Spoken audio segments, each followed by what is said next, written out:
What's going on, people? It's Mr. Dore back again with a live stream podcast. I hope everyone's fit and well. And yes, let's talk about let's get it over and done with. Sorry for my words for that, but yeah, still depressed from last week's result, but got to get on with it. And yes, we've got another massive game this week against Brighton. I've done a poll as well, people. Are we going to win, draw, or Brighton going to spoil the party yet again for us? So please do the poll as well. Get your score prediction as well. I did a video with links as well. So after the stream, I will put in a link. Go and watch that as well. Top guy as well. So make sure you watch the video. Right, we've got the man himself, Des, to talk about a little bit about his last week's game. Then he doesn't want to harp on about it, but he's got little thoughts about it. So people, if you disagree with Des, get involved, please. He does talk some nonsense sometimes, but we've got to talk the guy. Sorry, Des, I've got to fill that in. But yeah. So how are you, Des, anyway? Oh, you're finally going to introduce me before asking people to disagree. Yeah, I've got to do that sometimes. But yeah, how are you, Des? I'm good. I'm particularly tired today. Busy week, but looking forward to the match at the weekend and hopefully putting that one behind us. But like you say, I've got a few thoughts on what actually happened, but we won't dwell on it too much because it was just a blip after all, wasn't it? Yeah. So people would like to get involved. People, I'm going to show the first comment from Kevin. Kevin, good evening all. Hope you're well. You Reds, praying for 3 points this week. We need this one to rebuild confidence with the squad. We're definitely, like I said, we're third spot. So listen, we're gonna have bumps from now to the end of the season, and it is what it is, people. But like I said, people, get your comments in now with your score prediction. But let's talk about this last week. What's your thoughts on everything? What's your thoughts on it? Well, like we say, I've got a few thoughts. You know, I was at the game and lucky enough to be on the front row. So I think obviously a lot's been said about what happened to Forest. Is it terminal? Is it a one-off? You know, and I think most people are the consensus, aren't they, that, you know, at this stage we'll just wait and see what happens this week, and hopefully it was just a really, really bad day at the office. I think we all agree on that. You know, probably 10 out of 11 players didn't perform to the levels they have done this season. You take Anthony Elanga out, although I still think there was a little bit of something within that. But I'll come to that point, something with Elanga which could have worked in our favour. But I'll come to that point shortly. I just think that in terms of the defeat, everybody's got their reasonings and the tactics and why it went wrong. I was actually sat, like I say, on the front row, down in front of Oloaina and Jota, you know, at that end we were defending. And I think there was a passage of play in the first few minutes where Semenya got the ball and he ran at Oloaina, and it looked like Aina was doing some kind of man-to-man job, a bit like he did on John McGinn earlier in the season. You know, it looked like they were really preoccupied with what he was doing. But unlike Forest and what they've done in recent weeks, where they've sat off the ball and let teams come onto them, in the next passage of play, Semenya went backwards and Oloaina chased him out up towards the halfway line. What happened then, and this is why a lot of people are sort of complaining about Jota Silva.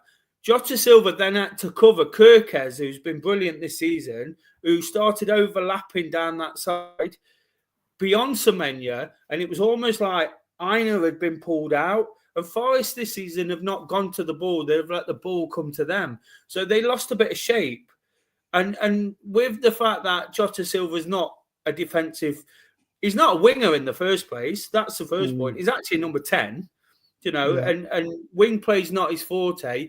He wasn't doing the necessary job. I'm not trying to be critical here. I'm not trying to sort of throw players under the bus. I'm just saying he couldn't chase back and be as effective. And that's where Milenkovic was getting frustrated with Oloaina. You could see it all unfolding. He always does, Des. He always does. That's where it was all unfolding in front of our eyes. And then what to sort of compound all that, Dean Hyson, who looks a really good footballer, the left side centre back, 18 as well. Yeah, absolutely. Looks like he could be I know he's not English, but he looks like the typical old-fashioned English centre-back. But he was the left centre-back, although he's a bit better on the ball than that. He was also getting down that left-hand side because Forest were getting dragged out a little bit and chasing the ball. He was getting on that left-hand side, and it caused a massive overload down that side, that near side where we was all watching. You'd got 3 players. You'd got Olaina almost chasing Semenya, but he was deciding to drop deep. And I don't know if Bournemouth saw, I don't know if they intended to attack Jota Silva and Aina down that side from the outset, or they saw from that first passage of play that they could attack him because Aina was getting pulled out by Semenya, which was leaving space in behind the back for Kirkes. It was allowing Ison to link up the play. And over there, you had 3/2. What happened from there was Yates was getting pulled over because somebody needed to come over and help. And I know the first goal came from a completely different scenario. But again, you see from the footage, higher up the pitch, rather than Elliot Anderson sort of drop off, which has been Forest's tactic when we've not had the ball, he chased the ball in. If he'd have won the ball, you'd have said, well done, we've won the ball high up the pitch, that's what we want to do. But that's not been Forest's style. And I think all we was guilty of, again, I'm not being overly critical, it was just a bad day. But I think all we was really guilty of last week was not sticking to the principles that we've worked on all season.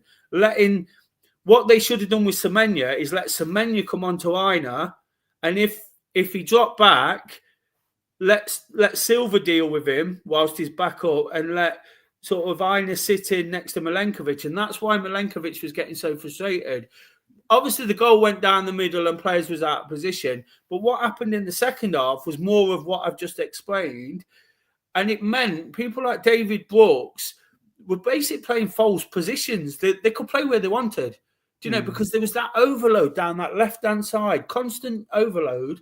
And it meant they could run direct because Yates was getting pulled out there and, Dominguez by that point. And Dominguez didn't have a particularly good game. Again, been brilliant, but didn't have a good game because he was getting pulled out there. It meant they could come direct down the middle as well. What they did then, they got Milenkovic and Murillo turned. And no centre-back likes being turned. And that's how they were creating so many chances because they had the overload down the left-hand side. But as soon as that ball came into the middle, Milenkovic and Murillo was on the back foot. They've never been on the back foot this season. And I'm not worried. It's a bad day at the office, as we keep saying. But this is what we don't want to see because the only other time I saw that was when Gomes for Newcastle took the ball by the scruff of its neck, took the game by the scruff of its neck at the City Ground when we was 1-0 up, and he ran. He just ran at Murillo and Milenkovic, and he got them on the turn. And it doesn't matter what centre-backs we're talking about. We're talking about 2 of the best here.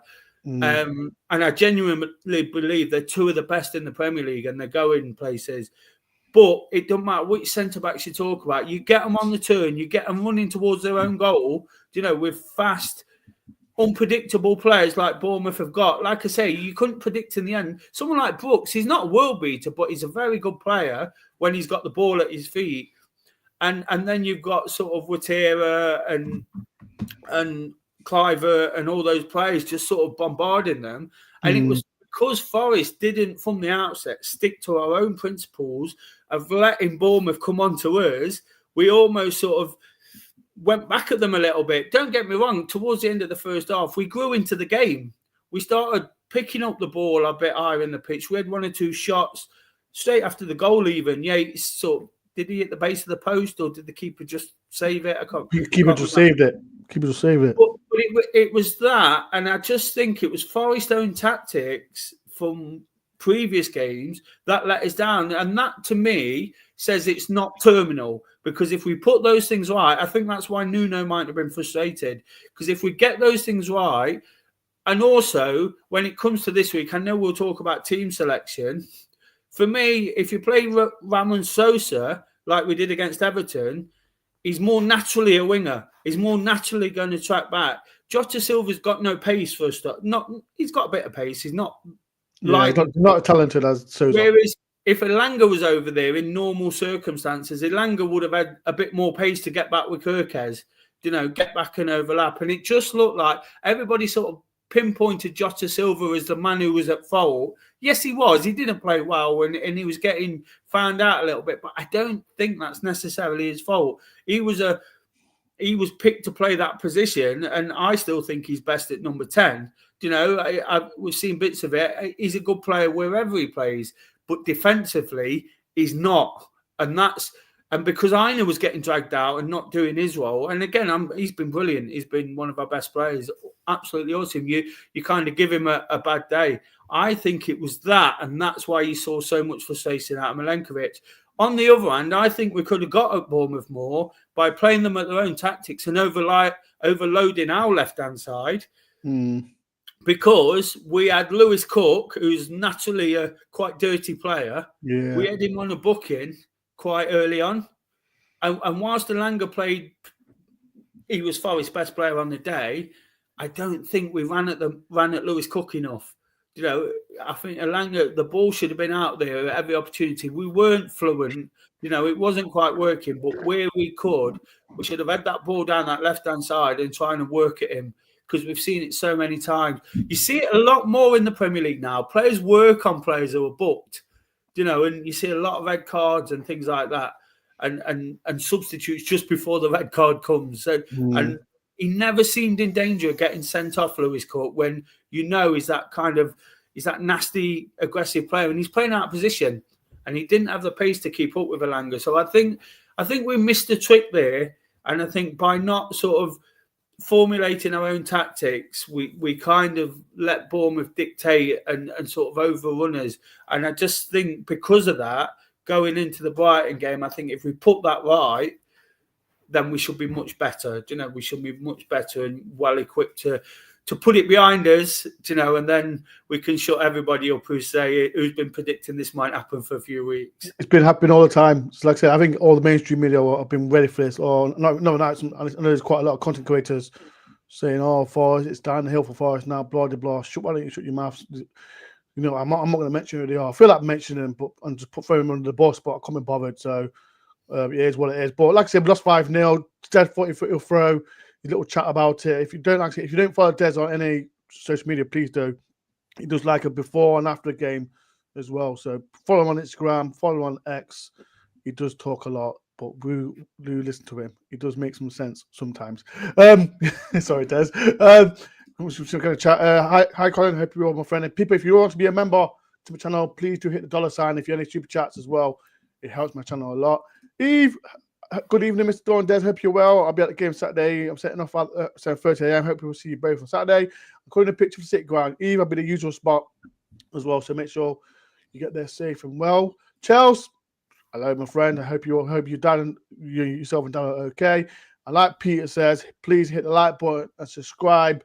There's loads of topics coming up as well, because if no one saw Nuno's press conference, Cam Hudson-Odoi is out again, and there's always going to be debate with Jota Silva.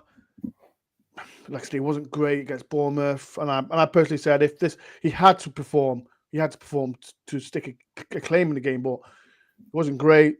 So says to come in, and then again, I think Des going to hate this. Sangare and Danilo are fit, and again we're hearing this chat again. Sangare is this number 6. Danilo has number 6. And get Des' thoughts as well. People in the chat, get involved. And again, should Sangare get a start of the game? That's the debate, people. And I'm going to get Des' opinion as well. So, both, like I said, with Yates, Dominguez. And again, I keep hearing like, oh, Ryan Yates is this and that, and you hear the usual stuff. He's a championship player, blah, blah, blah. Dominguez is this and this again. But we're third in the Premier League, and it seems like both Ryan Yates and Dominguez have not been playing from the start to the end from now. And again, it's going to be usual nonsense of when Sarri comes back, he's going to start. And this is why I said I'm going to get Des' thoughts, to get your thoughts as you. Des, so to answer the question, Sangare's back. Should he start? or get a run in on Saturday? As well, Danilo. So we'll start with that number 6 role. No, I don't think he should start, and that's not just because of my thoughts on Sangare in general. That's because it's a player coming back from injury. I know I've seen the term today that they're ready. That's the most important thing, isn't it? Because we know when Danilo played against Luton, that he was only sort of available for the bench, and he's not been seen since, because they're getting him back to fitness. And in the Premier League, it's a million miles an hour. I'd be really, really surprised if Sangare started on Saturday, regardless of my opinions of him, just because I feel, yes, we've picked on a lot of things over that Bournemouth game, and lots of people have throughout the week, and Yates and Dominguez, but until that game, they'd both been brilliant. They'd both done a real good job. They've done so much in games to get us over the line and to create that tenacity and bite in midfield that you need when you're bedding in like we have at times, towards the end of games in particular, and keeping us in games. So I think I won't start hitting the panic button and trying to rush back players, regardless of whether it's Danilo or Sangare. Obviously, I'm a bit of a bigger fan of Danilo, and I want to see him in and around the first team soon. As you know, I don't necessarily believe he's the player for the number 6, because I think he's a lot better at running forward with the ball, and what we've seen from Anderson this season is something that we would have been massively missing without Danilo, is somebody who can pick up the ball in midfield and take it forward. So, yeah, in terms of Saturday, if Sangare is on the bench, you know I'm not his biggest fan. You know my opinions of him, but I want him to come back a world beater. And if he's on the bench, I want to see him come on and see where he's at. There was a lot of talk about him being injured last season and him not settling down. And it happens. Sometimes you write a player off. We've all done it. We did it with Chris Wood. We probably all did it there. And I'll put my hands towards it about Chris Wood. But I hope he comes back, and I hope he proves us all wrong, just like the rest of the team have. The rest of the team have proved us all wrong all season. And if he can get carried along in that sort of confident, if we win and he comes into a winning team, if his confidence can build, you might see a completely different footballer. So, of course, if he features, he makes the squad better. Well, I wouldn't necessarily say better, but he there's competition for places, and if Nuno believes he makes the squad better, then that's all that matters, isn't it?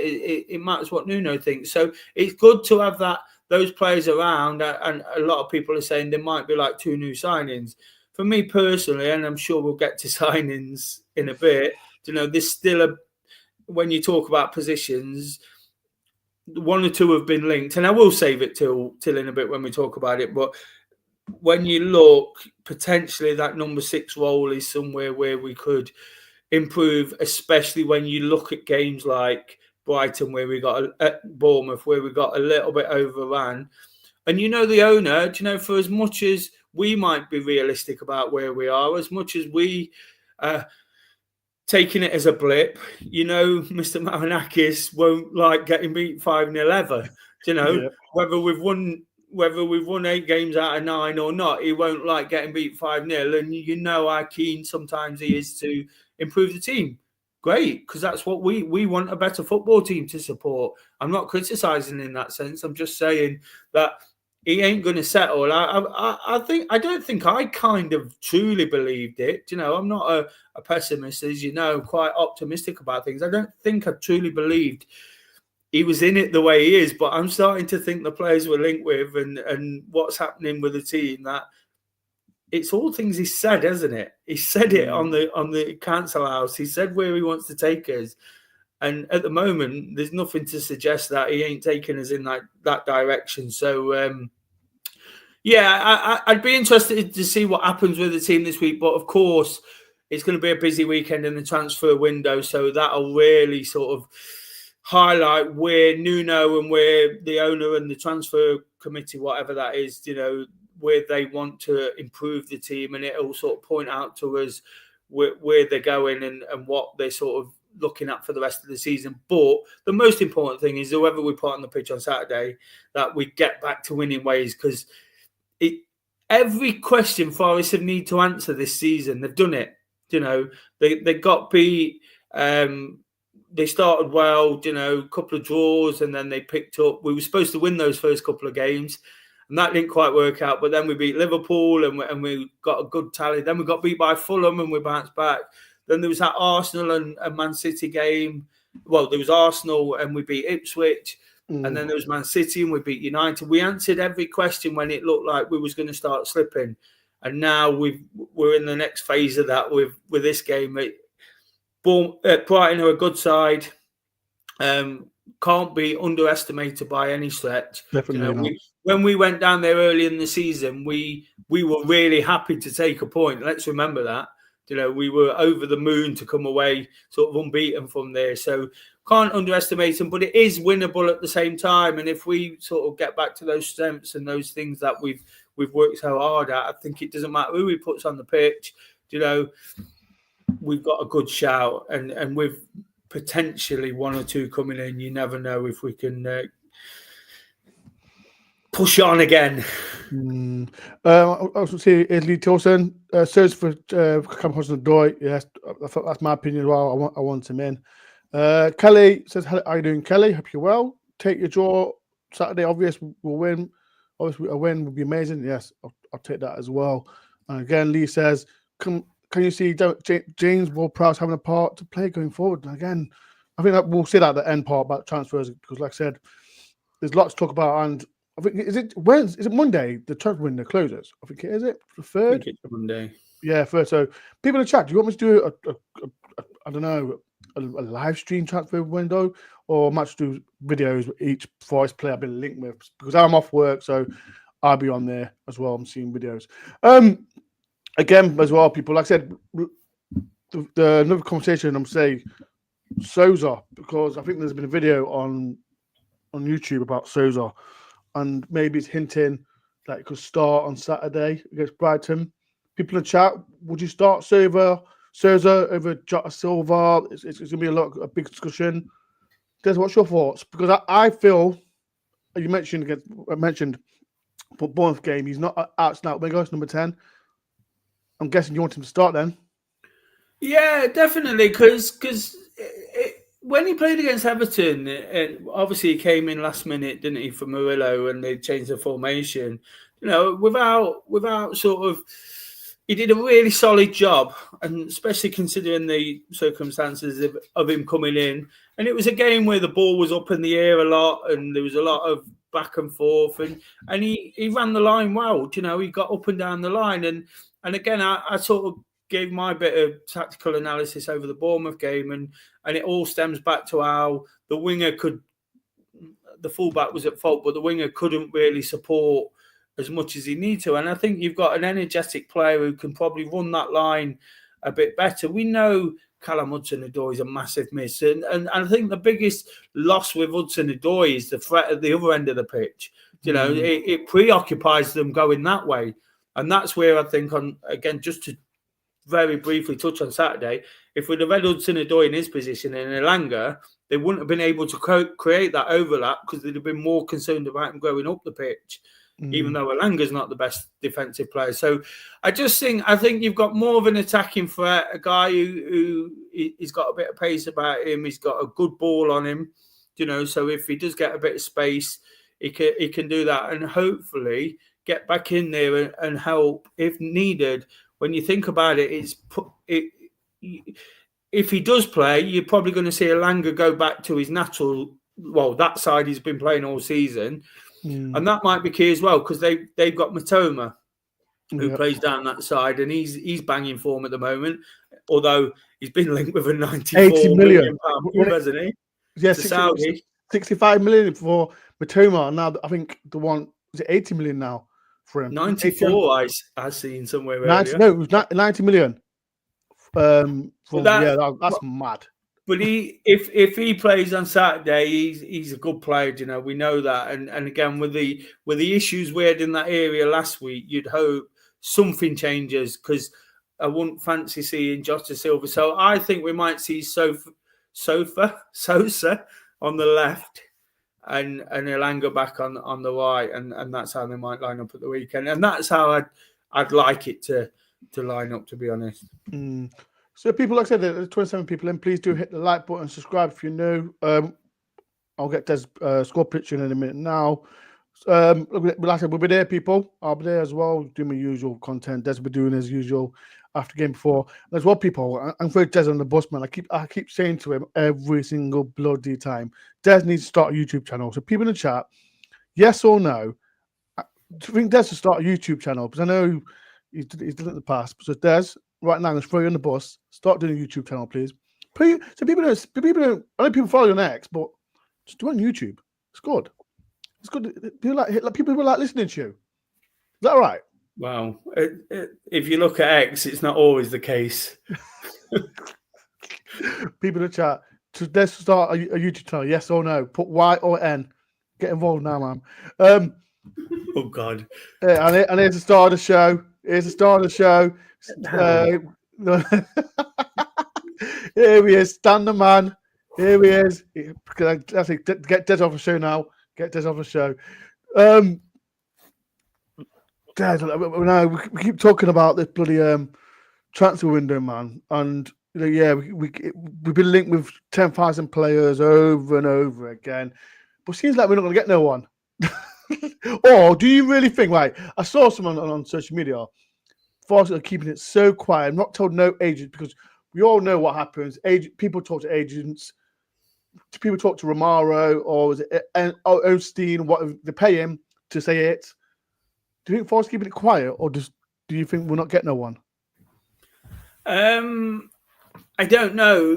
What I did put a tweet out there last week, which got it got a mixed reaction, where I finally sort of started believing fully in the owner and his intentions. When I seen we were linked with Cunha and Visser, and people were dismissing it, and it made me realise that when Marinakis is going, I'm not necessarily saying we're going to sign Cunha and Visser, because there's other clubs linked and things like that.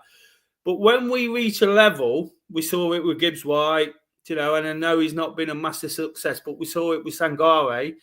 When there's a player that's been identified that they want, they do everything they can to go and get them. And I think even if we don't sign Cunha or Visser or Douglas Luiz, that's the level of player that I think they're going for. And I think the reason we're not hearing much is because that's the level of player we're going for. We're not linked with every Tom, Dick and Harry, and people coming in from Watford and Birmingham or whoever, Blackpool, thinking of like Emmanuel Dennis. And we're not looking for squad fillers, are we? We're looking for top high-end players. We're not going to do much business if that's what those are the type of players we're going to sign. So I think we're not going to hear much. But does a transfer window go by without Forest playing a big part on the final day? That's why I'm off work Monday, so I can be there. Something's going to happen. Do you seriously believe that Marinakis is just going to settle and rest on his laurels and think this team's going to get us through? When the window opened, we was all of the consensus, weren't we? Everything was going swimmingly, and I'm not saying it's that bad now, but we were winning games left, right, and centre. Everyone was like, let's not upset the squad. It's about loyalty and, not upsetting anyone. Well, that's not in Marinakis' makeup, is it? Marinakis is a winner. He's going to improve the squad, because what happens if Chris Wood gets injured, or, we're seeing it now with Hudson-Odoi, one cog in the wheel, and it's not quite at the level we need it to be. We're discussing then which reserve player is best to bring in. So I think that they're definitely going to do a bit of business. I just can't imagine the way Forest have been and the way Marinakis wants to keep taking the club forward, that he's going to let a transfer window go by. And I genuinely think there might be one or two statement signings. And coming to sort of individual names, we had a conversation in a WhatsApp group about. I was making the point in this WhatsApp group about it seems unrealistic against people like Louise, people like Cunha, but when you start putting the pieces together in the jigsaw, they're Brazilian. We've just signed Murillo on a long-term contract. We've had a massive Brazilian influence over the last couple of years. Why wouldn't these players be possibly thinking about joining us? We're told that Louise wants to come to Forest or Arsenal or City or whoever. If that's the case and we're in that bracket, even if they go to City, there's no shame in that, because why most players would go that way. But if we're in the question, and I just think with the fact we've had Felipe, we've had Lodi, we've had all these players, who've been in and around the Brazilian team over the last couple of years, and now we're getting linked with established Brazilian. It's weird, isn't it? It's weird, It's weird, but no. Remember who did we sign last transfer window? We brought in Dortmund player, didn't we? Dortmund player. We brought in. Oh yeah, Reina. We brought the Sporting Lisbon youngster, and we brought Sells as well. But again, Sells obviously has come good, but again there was concerns over him. Reina didn't work out, did it? Full stop. No. And they're the squad fillers I was talking about. But we've moved on. We've moved on from that, and I don't think the owner is going to go, oh, if we lose 6 or 7 games now, we've had a good season. I don't think that's in his makeup. I think all he's going to see is a chance to sort of go again. Absolutely go again, double down, and a lot might depend. And I don't see it happening, but a lot might depend on the weekend's result. If we're staring at 2 defeats or looking back on 2 defeats in a row, is that going to make them more inclined to go out there? I think regardless of what the result is at the weekend, I think we will see a couple of additions, and I think there'll be big ones. But I might be proved wrong. I've just finally bought in to Marinakis, and let a bit of caution go, because all I see from him now is he says it and he's delivering. We've heard it. We heard it with Darren Pratley and Peter Whittingham all those years ago. And it never ever come off. We were linked with him for about 24 years. I think who was it? Billy Davis was saying it in a podcast. Red House of Trent, I think it was. And I think he was hinting about them players. Like he wanted them players, but yeah. Mark Arthur. Arthur, huh? Mark Arthur. Yeah, Mark Arthur wanted them, but Billy Davis spoke about it. Yeah. If you're not seen it, I don't know if you've seen it. Red Side of the Trent, they did an interview with him, and yeah, you're going to see him, aren't you, Des? Billy Davis. I am, yeah. Billy Davis, man. I think he's a good manager, but I still don't forgive him. I don't know where I stand. I know that it's listening about him. I don't know where I stand on Billy Davis. I'm just absolutely intrigued with what he's got to say, because he's going to go both barrels on what was happening at the club, and I think there's lots been said about him, and he's kept his gob shut for a long time, hasn't he? Exactly. I want to know the story behind Derby. I don't know if I'm going to believe everything he says. That's the point. I want to make my own mind up. Before we get to Des' opinion, Lee, I've had this debate about Lee Richarlison. Des, would you want him? Yes or no? People in the chat, yes or no? Would you want Richarlison? I don't think so. Though. Let's keep it real. He's good. I don't think so, because to me, he's not. I don't think he's better than Taiwo. I know they're different players, but I just think, look, Taiwo's days might be sort of numbered, and that might be dependent on who comes in and things like that as well. But I just think you've got an inconsistent player there. Good on his day, good player. A top player. But there's also the fact I don't think Spurs will let him go, because they've got about 682 injuries.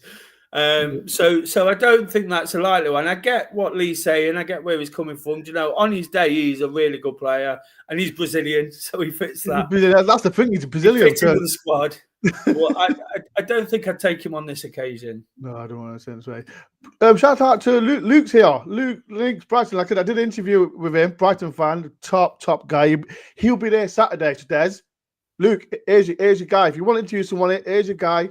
And as well, make sure I'll meet Luke. So he's looking for Forest fans. And if you see him, top guy. Saw him at a Brighton game as well. And like I said, go and watch his European tour vlogs. Hopefully, that'll be us two. Me and Des traveling to wherever, because that's where my dream is, to see Forest in the European days, traveling to if it's Champions League, Europa, Conference, whatever it is. Uzbekistan in the Conference League. Imagine, Des, we became a bulletproof vest and all that nonsense.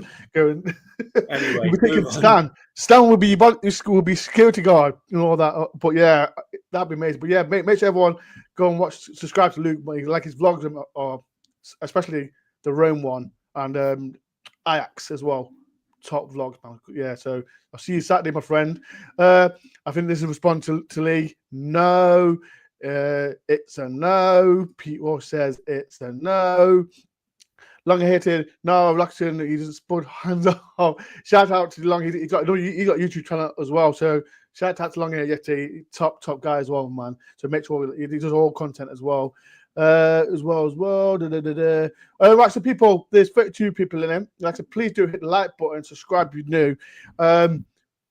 Get your score predictions now, and if you are rewatching this as well, get your score predictions in as well. Des, what's your score prediction, my friend? What is it for the weekend? I would think that Forest would be looking to right some of those things I mentioned earlier in the episode, and be really perhaps even a little bit more cautious, and really sort of try to hang in there and then hit them on the break as we do, and quite often go for this score, as for a little prediction thing we do 1-0, and I'd take 1-0.